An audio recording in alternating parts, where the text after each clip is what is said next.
Halo, Assalamualaikum warahmatullahi wabarakatuh. Selamat sore teman-teman semua. Ketemu lagi dengan saya, Firman Adriansyah, tentunya di acara podcast Waras KB Show. Waras KB Show yang episode hari ini tuh kita memasuki episode yang ke-6 ya, kalau tidak salah.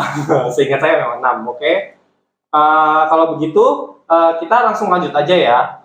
Kali ini kita kedatangan tamu yang tentunya ahli di bidangnya.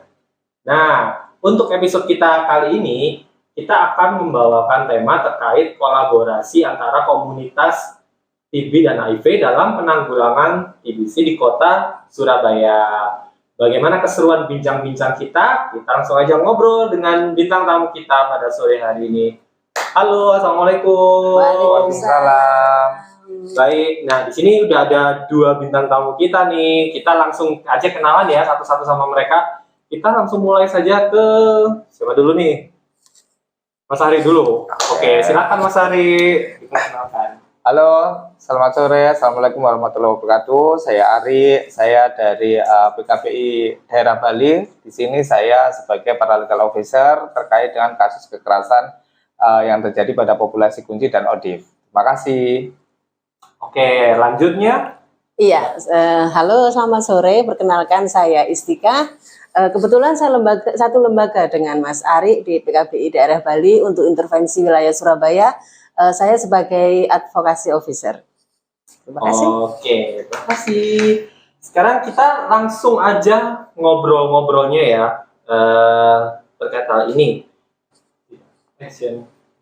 Nah, teman-teman, seperti yang kita ketahui ya bahwa TB dan HIV itu sangat erat sekali kaitannya ya. Jadi apabila ada orang yang terkena TB, dia juga harus dites HIV juga. Kemudian jika ada pasien yang terkena HIV, dia juga dites TB juga. Nah, sekarang saya mau tanya ke siapa dulu ya? Ke Mas Ari dulu kalau gitu. Oke. Nah, menurut Mas Ari ini sejauh ini ya, bagaimana sih kolaborasi antara komunitas TB dan HIV dalam upaya penanggulangan HIV/AIDS di Surabaya ini, Mas? Oke. Terkait dengan TB dan HIV, memang sampai saat ini pun kita masih belum bisa bergandengan tangan.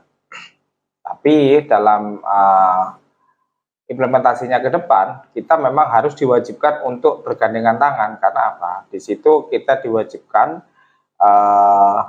siapapun yang positif HIV wajib melakukan tes TB. Begitu juga dengan sebaliknya, siapapun yang positif TB itu wajib melakukan tes HIV karena mereka memang tidak secara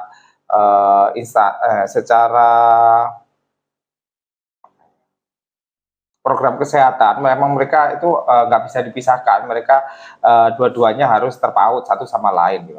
Nah, kalau berbicara terkait dengan komunitas TB dan HIV itu memang sangat beda sekali atau memang intinya itu komunitas TB ini itu komunitas yang bisa kebanyakan dia adalah masyarakat umum. Sedangkan untuk di HIV sendiri itu lebih cenderung kita ke populasi kunci, bisa dari pengguna nafsa, bisa dari teman-teman transpuan, bisa dari teman-teman gay, bisa dari teman-teman yang lain juga. Nah, kenapa di situ hubungannya antara TB dan HIV itu sangat sampai saat ini belum bisa dikatakan harmonis sih kalau menurut aku, tapi mudah-mudahan di semakin tahun, semakin kedepannya ini program-program terkait dengan TB HIV ini bisa berjalan bareng sehingga memunculkan isu-isu yang lebih baik lagi, isu-isu yang positif lagi sehingga bisa menekan stigma dan diskriminasi itu muncul di TB dan HIV itu sendiri. Oh gitu. Nah, kalau menurut pandangannya Mbak Is nih, apa yang diomongkan oleh Mas Hari ini setuju nggak, Mbak? Atau mungkin punya pendapat sendiri? Ya.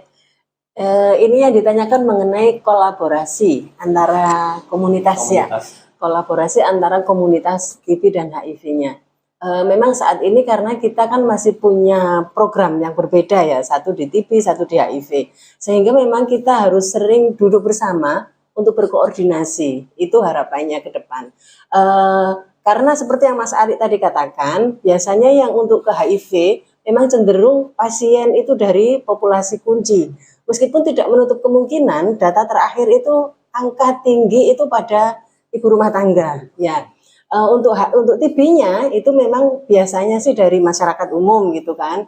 Harapannya memang untuk komunitasnya ini ada waktulah untuk duduk bersama, untuk koordinasi.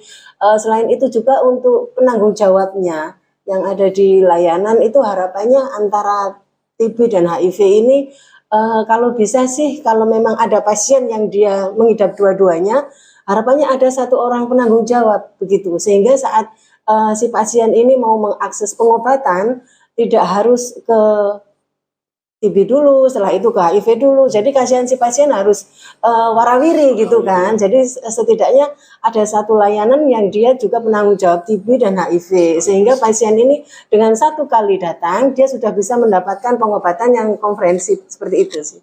Itu aja. Oke, baik. Oke, baiklah kalau gitu. Kita lanjut ke pertanyaan selanjutnya ya. Terkait langkah-langkah apa saja sih yang telah diambil oleh komunitas ya dalam meningkatkan kesadaran masyarakat terkait HIV/AIDS di Kota Surabaya sendiri. Mungkin dari Mbak. Saya dulu ya. Ini tadi yang disasar ke masyarakat umum ya, meningkatkan kesadaran masyarakat. Betul. Secara umum ya. Sejauh ini kan kita pendampingannya biasanya ke populasi kunci itu kan, sehingga yang kita tanamkan adalah teman-teman populasi kunci ini yang sudah mengidap HIV, teman-teman dengan ODIF ya, namanya ODIF orang dengan HIV, itu dia lebih berdaya gitu kan, itu semata-mata untuk selain dia agar punya semangat untuk melanjutkan hidup, dia punya tujuan hidup, selain itu juga agar menekan stigma dan diskriminasi terhadap dirinya sendiri. Tetapi kalau meningkatkan kesadaran ke masyarakat ini sejauh ini sudah belum ya Mas untuk kita sosialisasi. Sebenarnya kita pernah sih sosialisasi, tapi kan itu hanya informasi yang umum terkait IMS, HIV itu saja. Lebih detailnya kan belum. Jadi ini perlu kita tingkatkan sebenarnya itu sih. Mas Ari mau menambahkan? Terkait dengan langkah apa sih yang akan kita ambil. Kalau dari segi saya berbicara dari segi komunitasnya. Kalau dari komunitasnya sendiri sebetulnya langkah-langkah itu sudah banyak sekali informasi-informasi yang sudah diberikan, informasi-informasi yang sudah mereka dapatkan. Nah, itu pun juga dari bukan hanya di komunitas saja, tapi dari pemerintahan sendiri itu melalui PKM, puskesmas, layanan-layanan ada sudah memberikan informasi untuk kesadaran istilahnya terkait dengan kesehatannya, baik di kesehatan terkait dengan TB ataupun HIV-nya sendiri seperti itu. Tapi kalau kita berbicara komunitas, memang komunitas itu bisa dikatakan ada yang susah, ada yang gampang untuk menerima informasi dan edukasi. Nah, kenapa saya berbilang seperti itu? Karena kita kadang menemui orang yang memang dia itu senang untuk mendengar informasi atau edukasi yang diberikan karena bermanfaat bagi mereka. Tapi ada juga mereka itu yang enggan mengabaikan informasi atau edukasi itu yang kita sampaikan atau kita berikan. Karena merasa nggak perlu, karena mereka masih merasa dirinya sehat. Ya. Tapi kalau sudah mereka mengalami hal yang notabene bisa dikatakan dia drop, sakit, baru dia kebingungan mencari informasi, mencari edukasi, mencari pendamping. Itulah yang dialami oleh komunitas. Sampai saat ini pun itu masih sama seperti itu. Gitu. Oke. Sorry nih Mas, ini ada pertanyaan tambahan dari saya ya. Oke. Nah, pernah nggak sih menemukan seseorang yang misal dia terdiagnosa HIV, kemudian pada saat dia disuruh tes TB, dia menolak? Pernah ada kejadian seperti itu? Pernah kejadian seperti itu. Dan itu gimana maksudnya?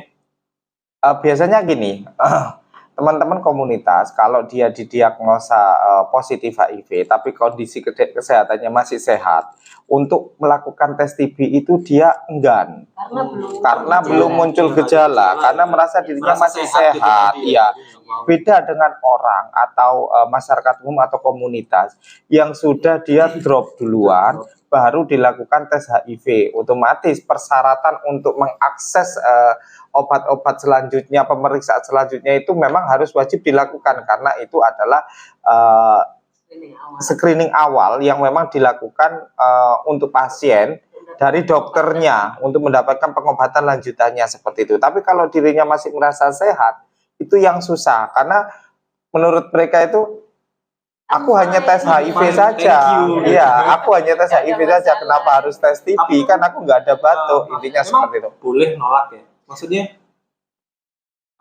benar-benar nolak dan dia nggak mau dites TB, jadi ya udah. Nah, sebetulnya hal itu yang menjadi rancu sebetulnya di teman-teman komunitas. Bukan masalah menolak atau memang tidak mau atau memang mau. Karena apa? Di HIV sendiri sebetulnya secara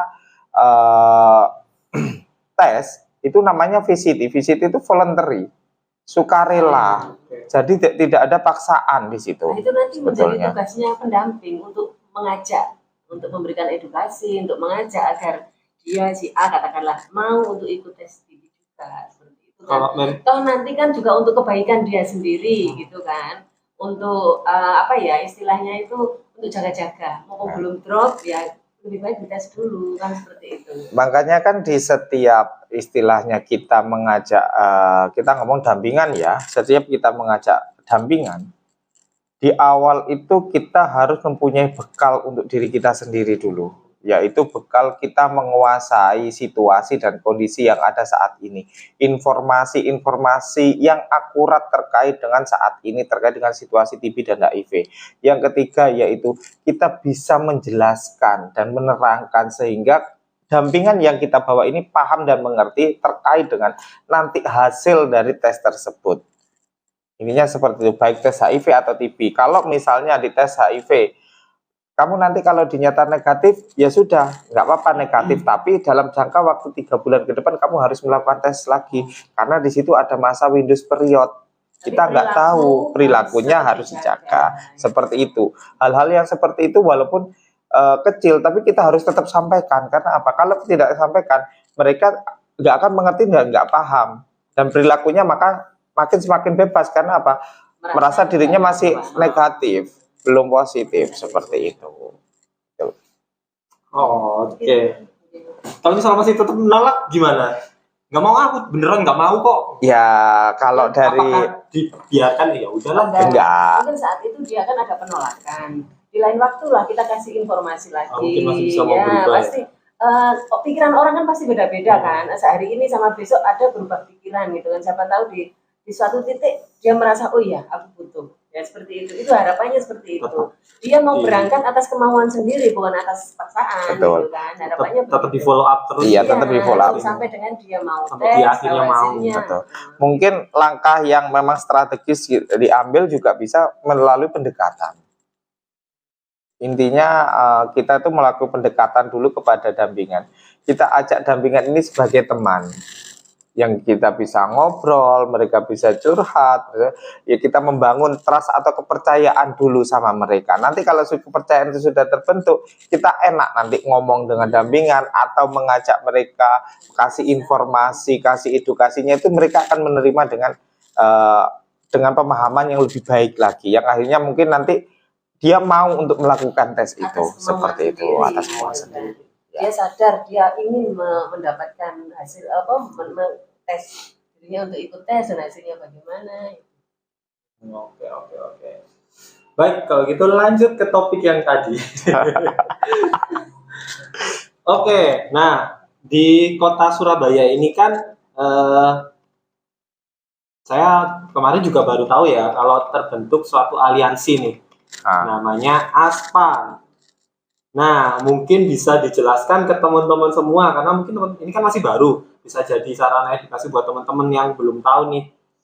Apa sih ASPA itu? Kemudian, kenapa kok bisa sampai muncul atau dibentuknya ASPA ini?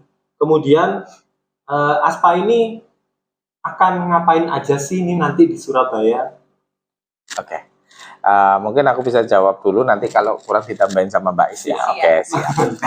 Sebetulnya ASPA ini memang bentukan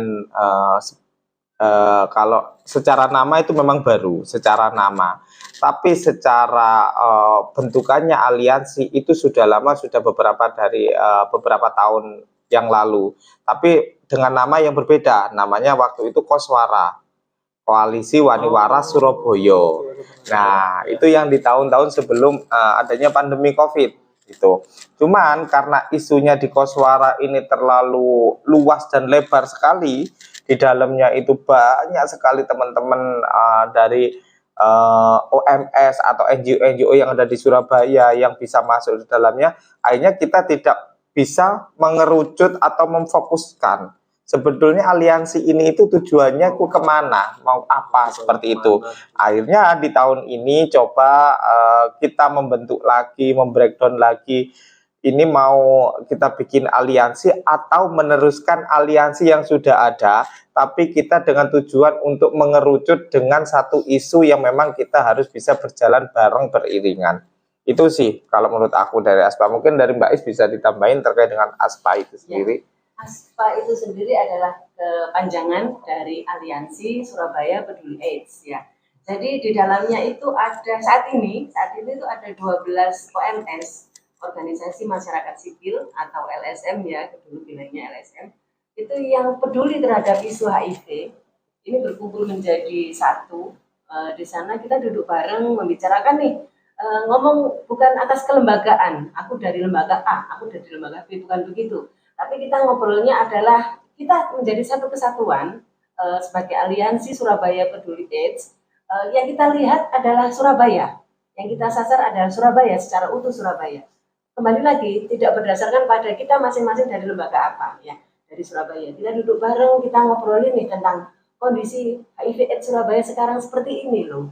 Ke depan kita mau bagaimana? Nah itu, ini yang ada di ASPA sekarang. Untuk programnya yang kita tahu kalau teman-teman LSM dari masing-masing lembaga kan ada donor. Ya, sedangkan di ASPA ini karena kita kan bertemunya dari 12, saat ini 12 ya, 12 LSM ini ngumpul. Untuk saat ini terkait pendanaan dan lain-lain ini masih dalam tahap kita bahas. Harapannya nanti kita akan bisa mengakses dana swakelola tipe 3 ya, yang ada di pemerintah kota Surabaya. Itu saat ini masih itu yang kita lakukan. Dan ada pertanyaan selanjutnya apa itu? Goalnya ya, tadi ngapain aja sih di Surabaya? Ya, di Surabaya saat ini masih itu ya, kita duduk barengnya itu masih ngobrolin tentang organisasi ASPA ini. Jadi mengenai apa ya, profiling dan lain-lain itu masih kita godok bareng. Memang ya, menyusun si ASPA ini dulu ya.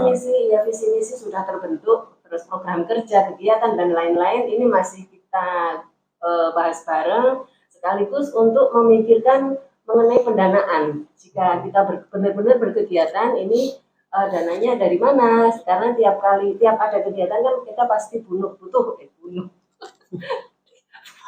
kata dulu. Kan setiap kali kita melakukan kegiatan kan kita butuh dana tuh, dari mana nih lah. Ini harapannya nanti ada kerjasama yang dibangun antara ASPA ini dengan pemerintah kota Surabaya. Dan saat ini alhamdulillah kemarin sudah ada pertemuan ya, dari pertemuan-pertemuan sebelumnya dari LSM ini. Terus akhirnya di GOM-nya kemarin tanggal 25 kemarin ada satu kegiatan, kebetulan PIC-nya Mas Ari mempertemukan antara OPD yang ada di kota Surabaya dengan teman-teman yang tergabung di ASPA. Itu kan ada 12 LSM itu tadi. Setidaknya kan kita sudah sampaikan, ini ada ASPA seperti ini. Dari ASPA ini ada lembaga A, B, C, D, kegiatannya apa-apa sudah kita sampaikan di situ, sehingga harapannya OPD ini mengerti bahwa ini loh Surabaya ada kegiatan ini, dan tujuan akhirnya adalah untuk bisa terbangun kerjasama antara OPD dengan OMS seperti itu. Jadi harapannya kalau dana swakelola tipe 3 itu bisa kita akses kan pendanaan dari OPD nanti yang kita sebagai pelaksananya tetap nanti ada pertanggungjawaban ke OPD seperti itu. Dan aku nambahin sedikit terkait dengan ASPA ini, kan kita juga kemarin itu di tanggal 25 September itu kan kita mengundang beberapa OPD nih. Nggak cuma hanya kita ngomongin terkait dengan HIV dan TB saja sebetulnya, karena di situ itu kita melihatnya peluang mana yang bisa kita ambil terkait dana swakelola tipe 3 ini.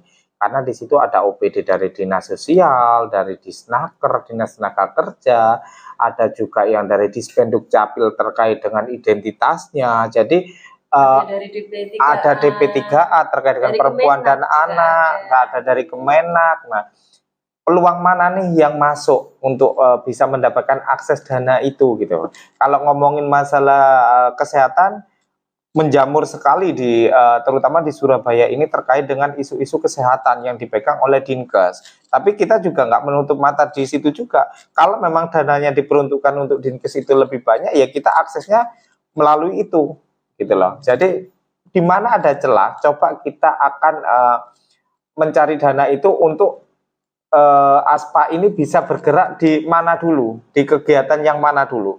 Mungkin nih yang saat ini kita rancang itu adalah bagaimana istilahnya itu apa ya, ngomongin masalah kita sudah sehat kembali itu apa Mbak, kalau kita sudah mengkonsumsi ARV tapi kita sehat kembali itu namanya apa? pulih. Bukan pulih, tapi kita bisa berkarya lah, kasarannya seperti itu. Kita bisa bekerja kembali tanpa harus mungkin banyak sekali teman-teman komunitas baik di TB atau HIV gitu kan. Dia sebetulnya sebelum terinfeksi, sebelum dia terkena TB, terkena HIV, dia mempunyai pekerjaan yang tetap. Tapi karena masa pengobatan atau masa berlangsungnya penyembuhan dari dua penyakit tersebut itu sangat lama, yang akhirnya mereka harus kehilangan pekerjaan. Kenapa? Ya, akhirnya kami coba masuk dengan celah itu, bagaimana memberdayakan teman-teman yang sudah berdaya terkait dengan TB dan HIV untuk bisa mengakses latihan-latihan kerja yang disediakan oleh pemerintah. Karena di situ ada celah untuk masuk, bahwa pemerintah sendiri itu pun tidak menutup mata baik kepada siapapun yang mau mengakses latihan-latihan tersebut. Ya, seperti kemarin itu. kita juga sudah masuk ke Disnaker Trans Provinsi dan alhamdulillah kita diterima baik di OPT PLK. Ya. Ibu Silvi yang menerima kami menyampaikan bahwa ada hal yang bisa dikerjasamakan antara BLK dengan komunitas, begitu. Memang ada hal-hal yang harus ada persyaratan yang harus dipenuhi untuk bisa mengakses itu. Ke depan mungkin itu akan menjadi salah satu PR bagi kami, menjadi langkah kami untuk bisa memberdayakan teman-teman. Jadi keterampilan apa yang ingin diakses itu kami akan berusaha untuk menjembatani itu, seperti itu sih. Oke, baik. Selain di ASPA ini, apakah hanya khusus komunitas HIV aja atau komunitas atau organisasi lain yang di luar isu itu bisa ikut bergabung nih? Ya, untuk saat ini memang di HIV dan TB kan, ya bisa kan kebetulan juga masuk di TB. Kemungkinan nanti kan memang kalau judulnya kan Aliansi Surabaya Peduli AIDS. Itu nanti bisa dirembuk bareng-bareng lah, insya Allah, kalau tujuannya sama ke arah kesehatan dan pemberdayaan dan untuk penanggulangan TB HIV, insya Allah bisa lah begitu. Tapi bukan saya memutuskan, kan di sana ada banyak teman-teman yang bisa saling urut rembuk. Yang penting itu tadi visi misinya punya satu visi yang sama ya bisa. Karena dibalik TB HIV ini sebetulnya dari program pemerintah sendiri nih, kita ngomongin dari segi pemerintah itu di tahun 2030 kita itu harus secara 3-0 itu 95 itu harus non stigma diskriminasi, terus 95% lagi itu adalah angka baru, penyakit baru, terus yang 95% lagi itu adalah kematian terkait dengan TB dan HIV. Itu yang sebetulnya gongnya yang ingin kita ambil, bahwa kita itu memang ingin menyiapkan itu, tapi semakin ke sini itu memang kita juga tidak menutup mata kalau misalnya ada nih dari mungkin kita ngomongin terkait dengan ormas atau organisasi masyarakat yang lain yang ingin gabung terkait dengan isu ini, ya kita monggo-monggo aja, nggak apa-apa. Yang penting itu tadi, kita tetap mengerucut di satu isu, yaitu TB HIV, seperti itu. Jadi visi misi dan isu yang diangkat sama. Tetap sama, seperti itu. Oke, kalau gitu kita langsung ke pertanyaan selanjutnya ya. Selama ini TB dan HIV itu kan selalu berkaitan erat ya. Nah, menurut Mbak Is atau Mas Ari nih, apakah dari komunitas HIV ini sendiri ada edukasi terkait tuberkulosis ini? Itu seperti apa? Kalau melihat dari HIV sendiri terkait dengan TB itu memang sampai saat ini itu kita berperannya di masing-masing lingkup, di masing-masing tupoksi kerja masing-masing seperti itu. Cuman informasi-informasi terkait TB itu tetap kita sampaikan karena apa? Karena nggak menutup kemungkinan orang yang positif HIV pun juga akan positif TB, seperti itu. Nah, caranya ya kita memberikan informasi yang tepat. Yang pertama, dua, sasarannya juga tepat. Yang ketiga, bisa dilakukan edukasi misalnya dalam lingkup pertemuan atau lingkup kita nongkrong dengan teman-teman komunitas. Kalau di HIV sendiri itu kan ada nih yang namanya kelompok dampingan sebaya, bisa dikatakan KDS. Nah, dalam pertemuan-pertemuan KDS ini juga loh, kita bisa menghasilkan informasi terkait dengan TB. Karena apa? Orang yang terinfeksi HIV itu bukan dikatakan dia tidak mempunyai daya imun, tapi daya imunnya ini rentan virus-virus atau kuman-kuman bisa masuk kalau memang mereka tidak menjaganya, seperti itu. Nah, informasi-informasi itu yang bisa kita berikan. Kalau untuk HIV-nya mungkin karena dia sudah positif dan mereka sudah mengkonsumsi ARV dan berdaya, mungkin nggak ada masalah. Tapi penyakit yang lain, IO yang lain, penyakit penyertanya ini yang perlu juga kita kasih informasi kepada mereka, biar mereka itu juga sadar bahwa HIV diobati, memang secara virus dia ditekan saja, tapi IO yang lain kan bisa bermunculan kalau perilakunya masih belum sehat, seperti itu. Belum aman. Belum aman. Ya. Kalau HIV dan TB itu sebenarnya memang ada keterkaitan, tapi tidak selalu, karena bisa jadi yang positif HIV ini penyakit penyertanya adalah penyakit lain, tidak selalu TB, begitu kan. Tapi kalau untuk informasi mengenai TB, seperti yang Mas Ari sampaikan tadi, bukan TB saja, tetapi penyakit penyerta yang lain ya, itu diinformasikan. Ada kemungkinan karena daya tahan tubuh kita sudah turun kan, jadi virus gampang masuk kan. Virus kan bisa macam-macam, dan munculnya tidak hanya TB saja, seperti itu. Itu sih semua pasti sudah diinformasikan. Tapi kembali lagi kepada pemahaman masing-masing orang. Kadang saat dia merasa masih sehat, informasi itu hanya lewat saja. Tetapi begitu dia drop baru, oh iya ya itu biasanya sih seperti itu. Manusia kebanyakan seperti itu sih. Iya. Kalau belum mengalami sendiri, karena informasi lewat gitu aja.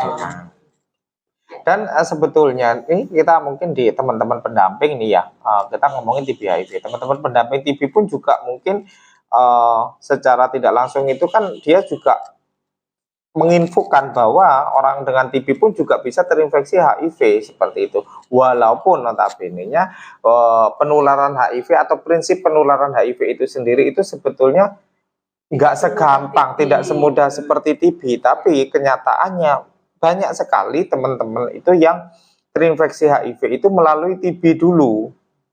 Diketahui TB-nya dulu yang positif, Bukan baru infeksi, tapi diketahuinya pas saat TB Pas saat diobati TB, nggak kunjung sembuh, akhirnya diteskan baru HIV. diteskan itu. Ternyata dia ternyata positif. positif HIV-nya Sebenarnya juga. bisa jadi awalnya memang HIV-nya dulu yang Iya, ini bisa jadi masuk seperti kan. itu ya. Iya. Nah, tetapi karena tidak ada gejala, yang gejala ada TB, dia berobatlah ke TB, untuk akhirnya TB-nya. pada saat dites Nah, HIV-nya itu tadi keluar. saat nggak kunjung sembuh, akhirnya dites HIV ternyata positif seperti itu. Baiklah kalau gitu. Ya. Masuk ke pertanyaan terakhir nih. Masih ada lagi. Ini pertanyaan terakhir nih, tenang Iya, teman-teman. iya. Apa nih, apa? Seperti biasanya, harapan apa untuk kedepannya nih? Mungkin kolaborasi antara TB dan HIV ini. Mas Ari dulu deh. Harapannya nih, kalau ngomong harapan itu sangat luas sekali. Memang harapan kita bisa setinggi langit atau seluas samudra itu harapan sah-sah saja. Tapi setidaknya itu harapan kita yang paling penting terkait dengan TB HIV ini, kita bisa berkolaborasi bareng, kita bisa berjalan bareng, kita bisa menurunkan angka-angka stigma diskriminasi terkait dengan TB dan HIV. Itu harapan yang paling penting saat ini. Dan harapannya yang kedua, menurut aku informasi-informasi yang memang dibutuhkan seperti saat ini, misalnya kita memberikan informasi, edukasi, jangan hanya terpaku pada populasi kunci atau komunitas, tapi di masyarakat umum pun kita bisa masuk mensasarnya, karena itu akan memicu pemahaman mereka untuk mengenal apa itu TB, apa itu HIV. Itu harapannya dari kita. Ya. Keren. Ya, harapannya sih kalau untuk komunitasnya tadi bisa benar-benar bergandengan tangan gitu kan. Karena memang sebenarnya ada satu isu yang pengen diangkat di nasional nih, yaitu kolaborasi TB HIV gitu kan. Maksudnya adalah salah satunya itu tadi bisa memberikan pelayanan untuk pasien TB HIV ini dengan mudah gitu kan, agar si pasien ini cepat sembuh, harapannya seperti itu. Seperti yang Mas Ari bilang tadi, informasi mengenai TB HIV tidak hanya di populasi kunci saja, tetapi di masyarakat umum juga. Karena yang saya sampaikan tadi adalah sekarang justru malah angka HIV di ibu rumah tangga itu juga ada kenaikan seperti itu kan. Itu bisa benar-benar bergandeng tangan lah gitu kan. TB HIV kalau untuk angkanya semoga turun gitu kan, untuk angka kasus ditemukan kasus baru itu semoga turun. Untuk teman-teman yang sudah terlanjur positif TB HIV tetap semangat gitu kan, masih ada tujuan hidup yang harus dicapai gitu. Jadi harapannya teman-teman bisa berdaya gitu. Baiklah. Semoga kedepannya nanti kolaborasi TB dan HIV bisa menurunkan angka baik itu TB ataupun HIV juga ya di Indonesia. Ya, mungkin bisa sampai juga. Ya, stigma juga bisa sampai bisa zero gitu. Stigma dan diskriminasinya. Oke, kalau gitu kita sudah sampai di penghujung acara. Sebelum saya akhiri acara ini, saya mau mengucapkan terima kasih untuk Mas Ari, Terima kasih. Ya, sama-sama. sudah mau meluangkan waktunya untuk bisa hadir di podcast ini. Semoga nggak kapok jadi narasumbernya Siap. podcast Waras KB ya. Baiklah kalau gitu, terima kasih. Sebelum saya akhiri acara ini, jangan lupa di follow dan like juga videonya. Terus akun Instagram Rekat di @rekat4indonesia. Kemudian di Facebook juga ada Rekat Peduli Indonesia. Kemudian di YouTube juga ada Rekat Peduli juga. Di Twitter juga ada. Aspa sudah ada itunya. Sosial media. Belum. Tapi nanti Belum. pas Nanti bikin pasti kan. ada. Oke, nanti kalau udah ada, kita akan langsung sosialisasikan ke Siap. itu sosial medianya ya. Oke. Oke, kalau gitu sekian dulu acara ini saya akhiri. Assalamualaikum warahmatullahi wabarakatuh. Waalaikumsalam warahmatullahi wabarakatuh. Bye-bye. Bye bye.